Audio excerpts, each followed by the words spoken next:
Hello my fellow nerds, my name is Jamie and I'm just trying to live my best nerd life. And welcome to another episode of Secondhand Hauls. Now I've been very busy lately, going around all manner of different places, collecting lots and lots of secondhand goods. You may have even noticed an increase of secondhand videos I've been doing lately. I just seem to be getting some really good bargains and I want to share them with you. So without further ado, let's get going. So this video is mainly going to be about the games that I got, but I do have some random surprises that I'm going to show you guys. And as you can probably tell by the thumbnail of this video, I managed to get myself an absolutely massive Groudon from Pokemon Ruby and Sapphire. I literally just came across him in a charity shop. He was sat there on a shelf staring at me and he was £1.50. And yeah, I just had to have him. He is a little bit beat up, he's kind of chipped here and there, but I just think he's fantastic. He's quite solid as well. His limbs and head move about. I just think he's got a really nice form factor. His back's like really sweeping and kind of goes up. I just think he's great, to be honest. Now let's get on to the actual games that I got. I do have quite a few for quite a few different systems, trying to build my collection up kind of across the board, as it were. And first off we have the Sega Mega Drive Earthworm Jim. Now this cost me £5 I believe, and I was kind of reluctant to get it because the back of the cartridge just there is chipped. Now the actual game does work, I've tried it, works fine, but I was a little bit worried about that because it just kind of doesn't look like it's been looked after very much. Also the kind of sticker is, it's kind of damaged there, but I got it for £5 like I said, and on eBay I think I was looking at them loose for about £20, kind of without the case, so I thought, it's Earthworm Jim, I'm going to have a good time playing that. Now to follow on from this mega retro themed video, I've managed to get myself two floppy disk games. I have no actual way of playing these, but I want to get myself some retro computer hardware to play these, so something I can't play right at the moment, but something I will definitely do in the future. To be honest, I'm pretty sure they'll be on like GOG.com, but I just thought, kind of retro physical games are always fantastic, especially because they are floppy disks. I've not owned a floppy disk in absolutely years. It's very nostalgic to hold these things. One of them's Mystic Towers, that's on a single floppy disk, and this other one is Wacky Wheels, and this comes on two floppy disks like so. Fantastic. Just something to add to my collection, and these both cost me £2 each. I got them off Facebook Marketplace. Yeah, it's just something I saw, thought why not. Now on to something a little more modern, I'll say, and this is Daxter for the PSP. I've never actually played this before, but I have played Jak and Daxter and I really like Jak and Daxter. That kind of platforming era was just my whole deal. I really enjoyed them.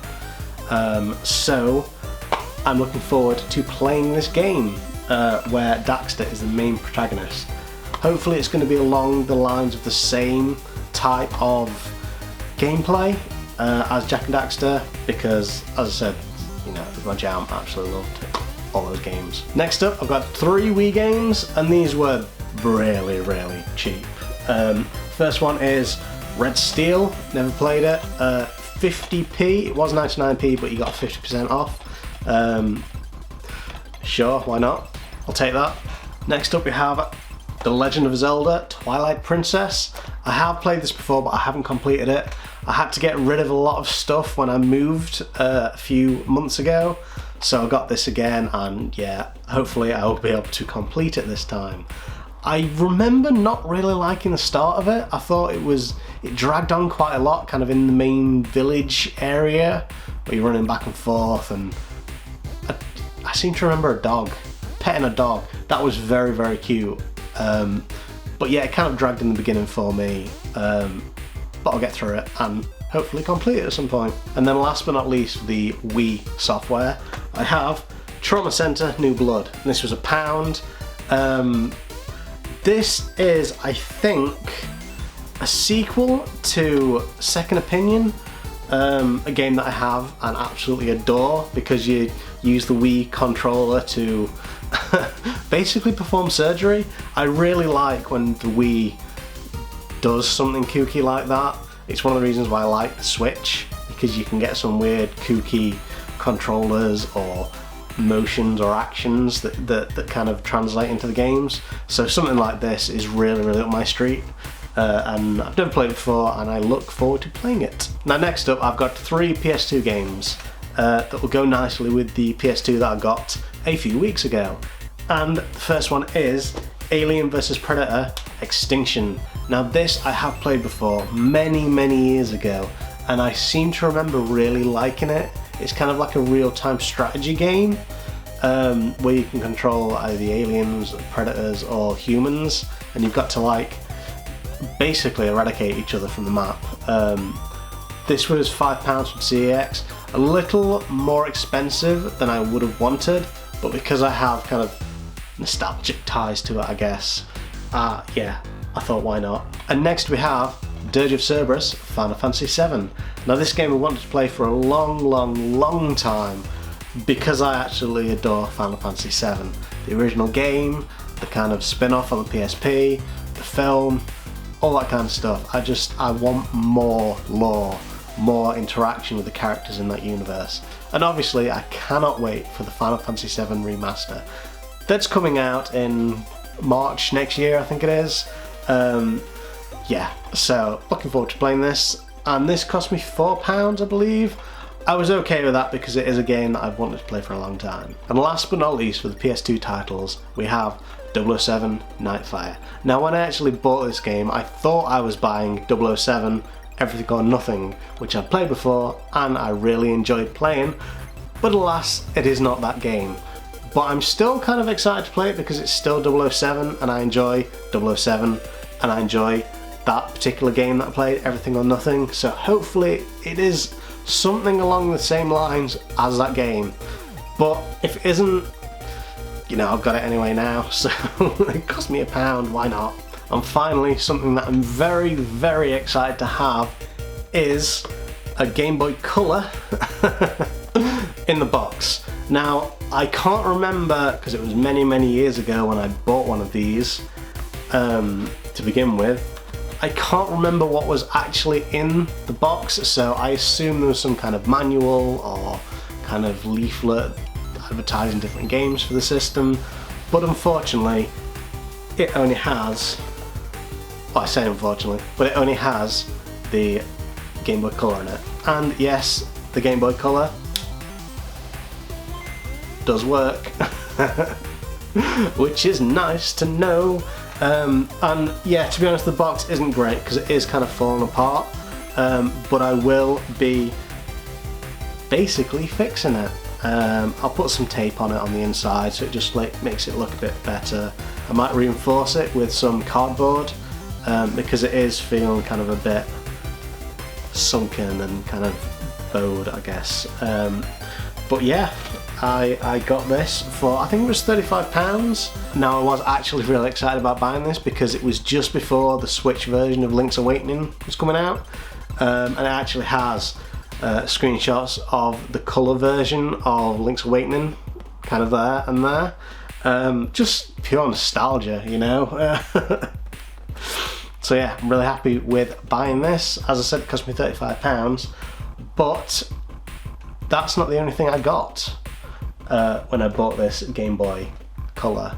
I also got this pencil case. But what is inside this pencil case? Well, to answer your question, there is a Game Boy Light that you plug into the side.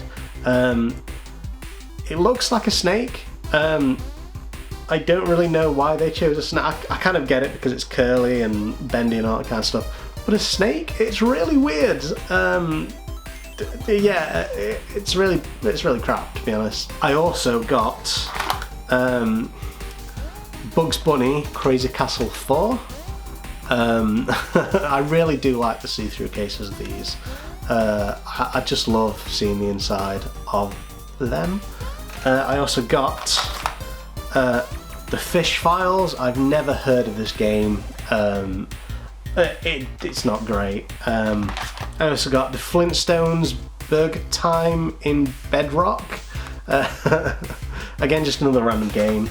I also got Super Mario Bros. Deluxe, which is absolutely fantastic. I'll be playing that.